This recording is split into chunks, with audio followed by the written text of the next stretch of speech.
everyone! Today I'm going to show you how to make banana bars. It doesn't have any added sugar, so it's just bananas and water. For this recipe I use 10 pounds of bananas, which should give you about 3 pounds of the finalized product.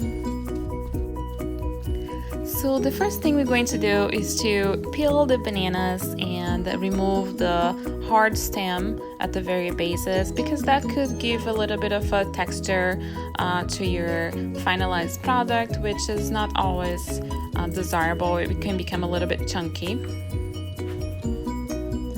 So the next thing we're going to do is to blend the bananas with some filtered water. I would say half a cup to 1 cup of water. It doesn't really matter how much water you add to the step. It's just enough to create that paste. Once the bananas are blended with some added filtered water, we add that to a heavy pan. I use this cast iron pan, which I really like. It's heavyweight and it seals well with the lid.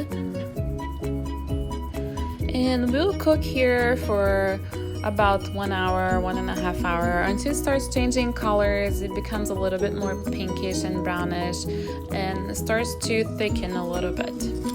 At this point, a little trick here is to cover the pan with your lid and let it rest overnight. That will accelerate the cooking process and will save you a lot of time stirring this in low heat. So cover that pan, and the next morning you continue to work on your banana bar. And here we have the next day paste. It's looking a lot darker than it did yesterday.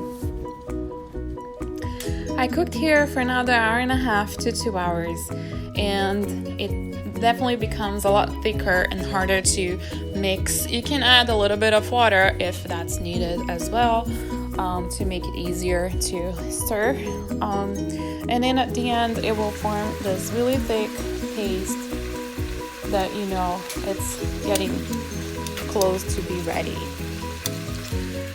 I had a little bit of an incident here, and my paste was so thick that I ended up breaking my bamboo spoon. Now the question is, when is it ready and when is it done? So what we're going to do now is to test those make little balls with your finger and roll them on your fingers and see if they're not sticking to your fingers. So you feel like they are very consistent and not sticking. At this point, when you can roll them into little balls, that's when they're done. So once it was done, I used this Pyrex container lined with a layer of parchment paper to put that banana bars in. I spreaded that so that it was flat in the container and cover that in the refrigerator overnight.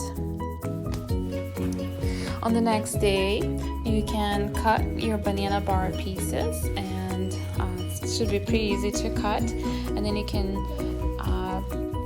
wrap them into individual bars.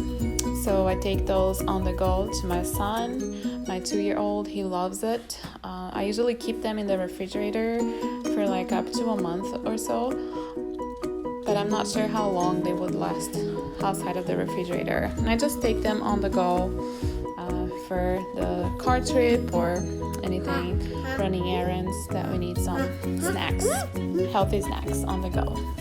I hope you enjoyed this recipe, and let me know how that works for you. Take care.